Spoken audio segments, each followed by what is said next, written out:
Welcome to TDS studios. Friends எல்லாம் சூப்பராக இருப்பீங்கன்னு நினைக்கிறேன். இப்போ நம்ம கோவை ராமநாதபுரம் 80 அடி ரோட்டில் இருக்கோம். இந்த கேட்டை எங்கேயோ பார்த்த மாதிரி இருக்கே. ஆஹா, மிஸ்டர் ஆர்வி, நம்ம வெல்டிங்கிற மேனேஜர் சார் வீடு இது. சரி சரி சரி, வாங்க போகலாம், உள்ளே போய் பார்க்கலாம். எதுக்காக இங்கே வந்திருக்கோன்னு தெரியலையே, பார்ப்போம். இது என்னமோ 2 தேதி போட்டிருக்கு, இன்றைக்கு தேதியும் அதே மாதிரி ஒரு தேதியும் போட்டிருக்கு. எதாக இருந்தாலும் பார்த்தா தானே புரியும். வாங்க உள்ளே போய் விசாரிச்சிருவோம்.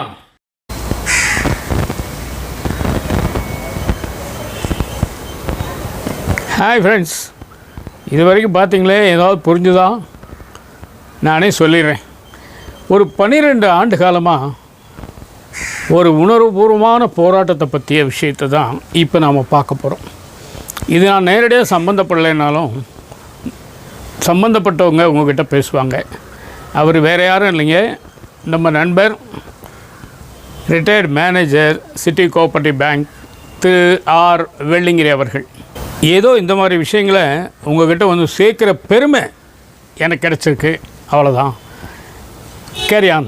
அருமையாக இருக்குங்க. அதனால தான் இன்றைக்கி வெள்ளிங்கிரி மேனேஜர் சார் நமக்கு பேட்டி கொடுக்க சம்மதிச்சிருக்காரு. வாங்க போகலாம், நீங்களே கேளுங்க அவர் என்ன சொல்கிறாருன்னு. நான் எதுக்கு இடையில.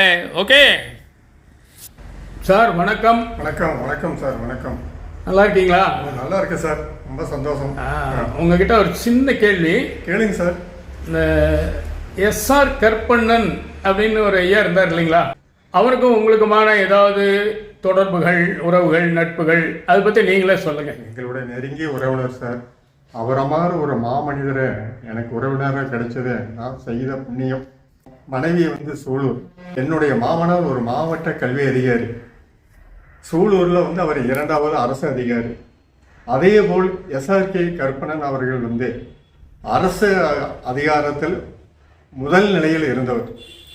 அப்பேற்பட்ட ஒழுக்க சீலர் இடத்தில் எனக்கு வந்து 1975 முதல் பழகுவதற்கு எனக்கு ஒரு நல்ல ஒரு வாய்ப்பு கிடைத்தது. என்னுடைய திருமணமாகி எனக்கு 3 குழந்தைகள் பிறந்த பின்பு, ஒவ்வொரு குழந்தைகள் நல்ல முறையில் வளர்ந்து வளர்ச்சி அடைந்த பின்பு அவர்களுடைய திருமணத்திற்கு, எல்லா திருமணத்திற்கும் அவருடைய அழைப்பை நான் எதிர்கொண்டு சென்னைக்கு சென்று அழைக்கின்ற பொழுது, சூலூர் கலைப்பித்த நானும் நெருங்கி உறவினராக இருக்கிறதை முதல் கொண்டு சூலூர் கலைப்பித்தனை அழைத்து கொண்டுதான் அவர் வீட்டிற்கு செல்வேன். அப்பொழுது வந்து அவர் காலையில் அலுவலகத்திற்கு புறப்படுவதற்கு முன்பு, செல்வதற்கு முன்பே 7 மணிக்கு அவர் செல்லும் போது தன்னுடைய கடமைகளை அவர் முடித்து கொண்டிருக்கும் பொழுது நாங்கள் இடையூறாக இல்லாமல் பத்திரிகை வைத்து திருமணத்திற்கு அழைக்க செல்வோம். அப்பொழுது இனிய முகத்துடன் வரவேற்று அவ்வளவு உபசரிப்பு செய்வார். இனிமையான வார்த்தைகளை பேசுவார். அவரை மாதிரி ஒரு மாமனிதரை நான் இதுவரைக்கும் பார்த்ததில்லை. அப்படி இருக்கும் பொழுது தாங்கள் இருந்தே உணவு அறிந்துவிட்டு தான் செல்ல வேண்டும் என்று அவ்வளவு எதிர்பார்ப்பார். அப்பேற்பட்ட ஒரு மனிதர்கள் வந்து திருமணத்திற்கு வருவதற்கு நான் முயற்சி பண்ணுகிறேன் என்று இனிய வார்த்தைகளை அவ்வளவு கூறி அனுப்புவார். அவர் வந்து 2 திருமணத்திற்கு வர முடியாத சூழ்நிலையில் அவருடைய கைப்படவாகவே தன்னுடைய லெட்டர் பேடில் அவருடைய வாழ்த்துக்களை எழுதி எனக்கு வந்து தபால் மூலியமாக அனுப்பி வைத்துள்ளார்.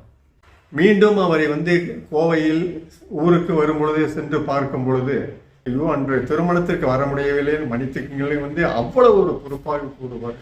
பேர்பட்ட ஒரு மனிதர்கிட்ட நான் எனக்கு வந்து கைப்பட எழுதியப்பட்ட கடிதத்தை இன்றும் நான் பொக்கிஷம் போல் அவரை பாதுகாத்து கொண்டு வந்து வருகிறேன். அவருடைய வாழ்க்கையில் அவருடைய பண்பு போலவே நானும் என்னுடைய குழந்தைகளையே வளர்த்து கொண்டு, அவருடைய நேர்மையும் நாணையும் அரசனுடைய அதிகாரத்தில் தொனியில் இருக்கும் பொழுது அவ்வளவு உபகாரமாக அவர் அத்தனை பேரத்துக்கும் உதவி பண்ணி கொண்டிருப்பார். யாருக்கும் மனங்கோலமாட்டான் செய்வார். யாரு செய்தாலும் தன்னுடைய கடமைக்கு சட்டத்துக்கு உட்பட்டுத்தான் எல்லா பணியையும் கூறுவார். இப்பேற்பட்ட மாமனிதர்கிட்ட எனக்கு இந்த பழகின்ற வாய்ப்பு, அவருடைய உள்ளம் உயிருள்ள வரைக்கும் நான் பழகின்ற வாய்ப்பு எனக்கு கிடைத்ததுக்கு நான் மிக்க மகிழ்ச்சி அடைகின்றேன். இதோ பாருங்கள் அந்த கடிதத்தை.